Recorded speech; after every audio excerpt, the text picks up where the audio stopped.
Boy, did 2025 just flew by. We are entering the holiday season now. So grab a cuppa, sit back and relax because today we are talking about something that's been keeping me buzzing. If I were to describe 2025 in a few words, then it would be it brought about a big shift in the marketing landscape. So, whether you're a marketer, a brand owner, or just someone who's curious about where digital marketing is heading, you probably must have noticed it too. Things feel different.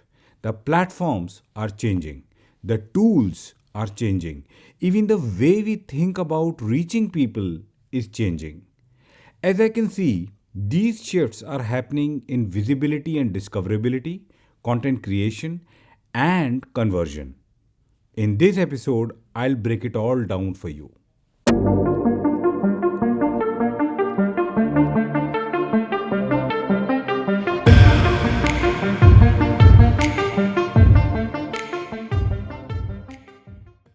For years, SEO was all about making sure Google likes your content. You optimized your website, you tried to be the top result when someone typed in your keyword. That's still happening, but in a different way. People are searching for and discovering brands in ways that have nothing to do with traditional search. Lesser people are typing in queries to Google now. They are either searching on ChatGPT or Perplexity or scrolling on TikTok or Insta or reading what people on Reddit think about something. So, what does this mean for brands? It means that visibility now is less about being first in a search result and more about being relevant in conversations, in comparisons, or in recommendations. You want your brand to show up when someone's researching on Reddit. You want your product mentioned in listicles and review sites. You want your content feeding into these AI tools as something worth recommending. Even your typical Google searches alone have changed and will change even more. Now, every search result is presented with AIOs.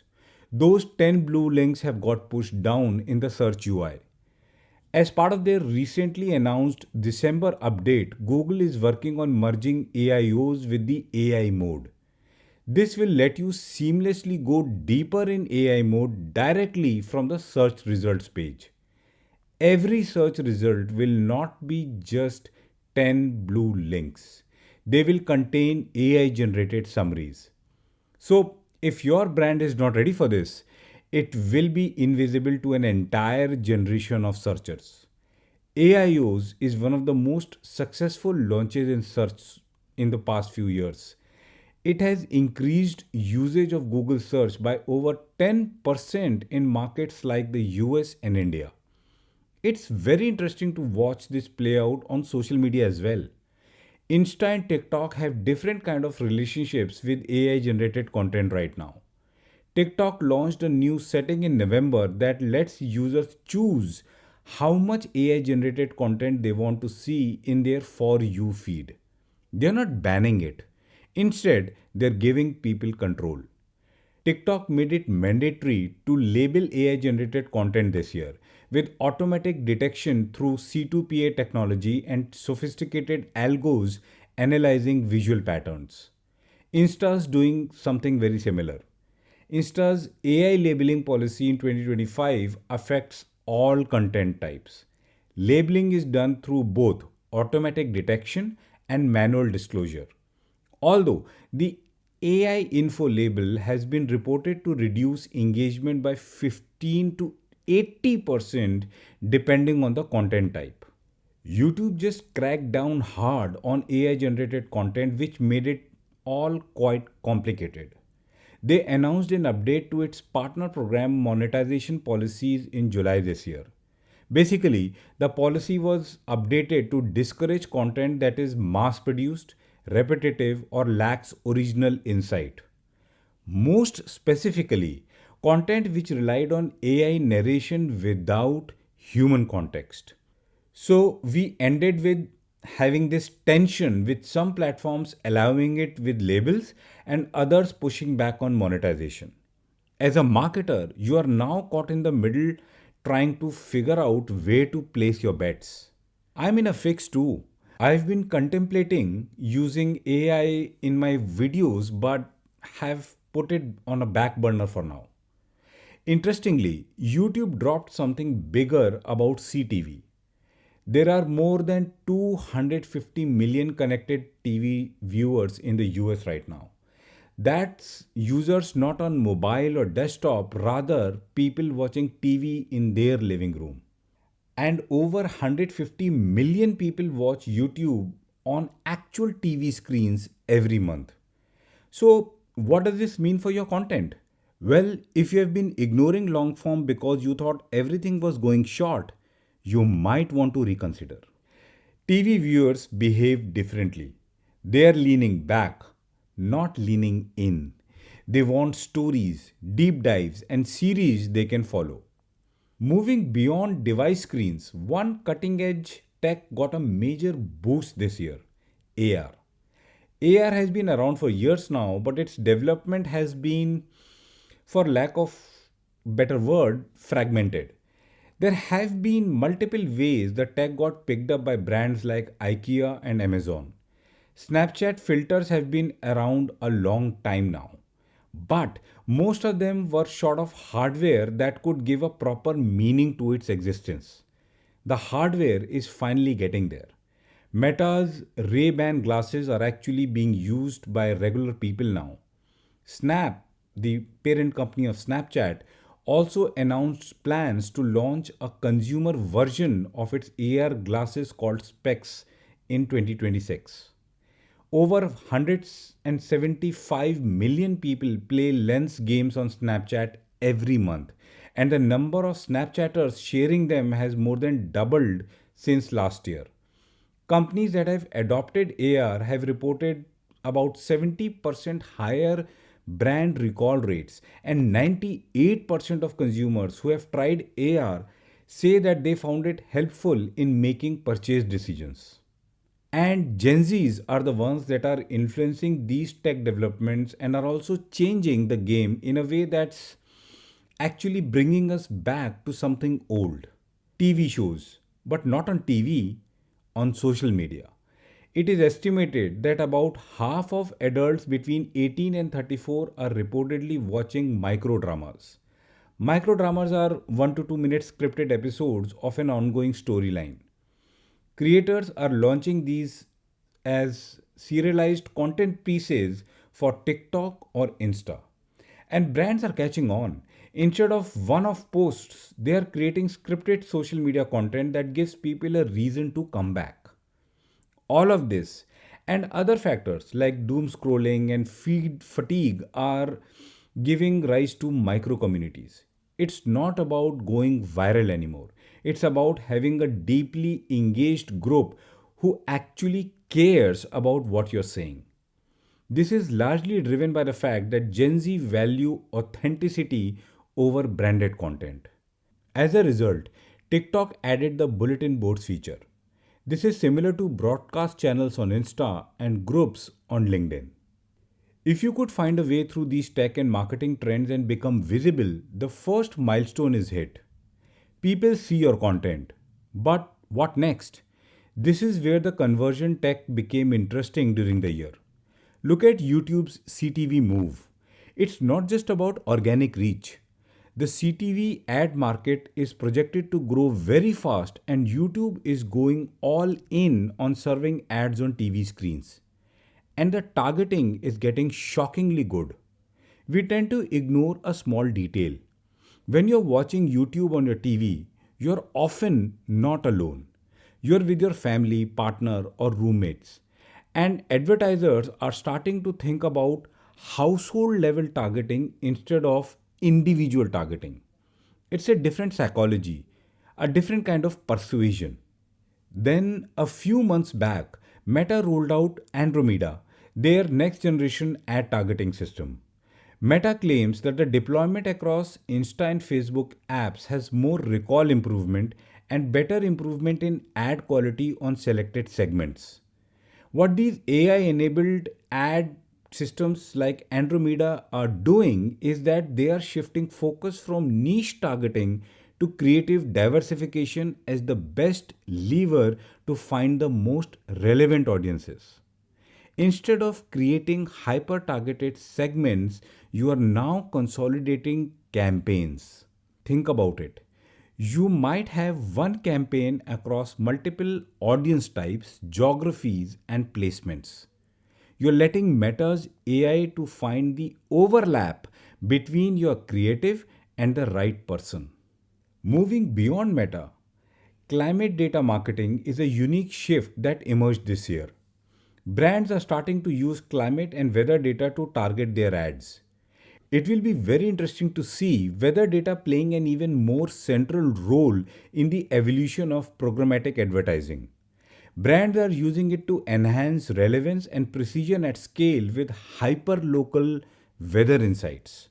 The sophistication of the model is incredible. Some companies are even factoring in things like air quality indexes and pollen counts. And AR continue to show value on the convergence side. AR is proving to be very effective when it comes to bringing the product experience in real world spaces.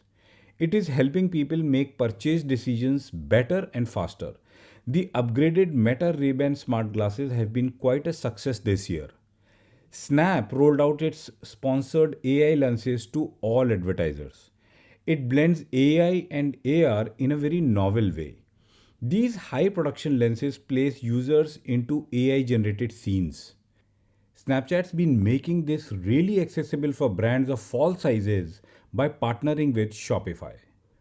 Now, all these shifts in online visibility and conversion using tech needs content to be created or generated at scale too. There's no dearth of tools that are available. Rather, the entire space has become quite overwhelming. This year, there were new tool categories, upgrades, and strategic shifts that happened. AI browsers are the new tool category that emerged. These browsers that behave pretty much like Chrome can help with research and content ideation.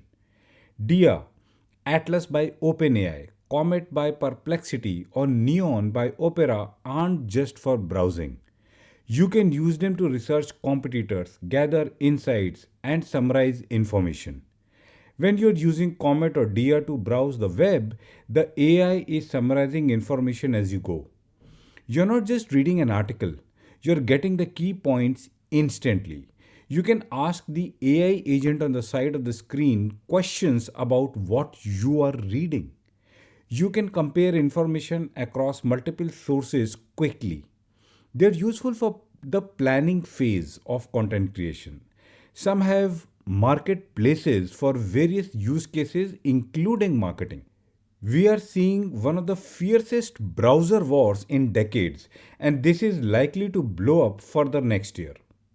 The entire Adobe and Canva battle just got fiercer. For most marketers and brands, choice seems to be clear in terms of which ecosystem they want to adopt. But that's changing very fast. For marketers, this means you've got real choices now. Both offer a massive library of customizable templates. Adobe's pushing Firefly, their generative AI, deeper into all their tools. Canva's push on AI features and making Affinity free is a head on collision with Adobe. On surface, their target customer base seems different, but there are overlaps which are not clearly visible. I expect designers not selecting one single tool in 2026. They are likely to be developing hybrid workflows. Adobe remains strong in comprehensive creative production, and Canva dominates in terms of speed and accessibility. To top that, Canva is pushing its UI UX capabilities hard. I often find myself switching between them to come up with better creatives fast. For video, the options are expanding rapidly. Sora is one of them. It's designed more for creative exploration and shorter clips. Creators and brands are finding Runway to be quite helpful. Its Gen 4.5 can follow complex instructions, handle smooth motion, create natural lighting and reflections, and maintain consistency across scenes. It also supports photorealistic to cinematic styles. Google's Nano Banana made huge waves this year for its ability to maintain character consistency. You can generate the same person in different contexts, which is huge for storytelling, marketing, and branding. Taking a few steps back, I think these tech brought about a tectonic shift in terms of brand visibility, conversion, and content creation. Visibility is no longer about traditional search rankings. SEO is going to be more focused on AIOs. What that means is that it is going to shift the focus of SEO from brand or offering keywords to being part of the AI conversation. It's about understanding that different platforms have different relationships with AI content and you need to play by their rules. This also includes AIO on social media. It's also about recognizing that Gen Z is pulling us towards serialized content and intimate communities, while simultaneously pulling us towards TV screens through YouTube's CTV push. And AR is finally maturing enough to gain a more centered position in brand visibility strategies next year. On the convergence side, household level targeting seems to be replacing individual targeting. It's becoming more algo driven than manual. Creatives are likely to become levers to finding audiences. Climate data is becoming a legitimate marketing input for ad campaigns and programmatic advertising. And AR is closing the gap between consideration and purchase. And for content creation, we are in this moment where the tools are so powerful that the real skill is storytelling, not technical execution. See, none of these tech are new. AI, AR, advanced targeting, creative tools. We have been talking about all of them and using a combination of them for years. What's different now is they've all hit a maturity point at the same time. They are fast enough, affordable enough, and good enough that they are actually being used by regular brands with regular budgets. The awe inspiring content and data these tech have showcased, they have created an inflection point with real world marketing situations. And in 2026, I think these will find wider adoption. Hope you enjoyed this episode. Let me know which of these tech you are excited about using in 2026. Make sure you are subscribed and share this episode with people in your community. I'll talk to you next week.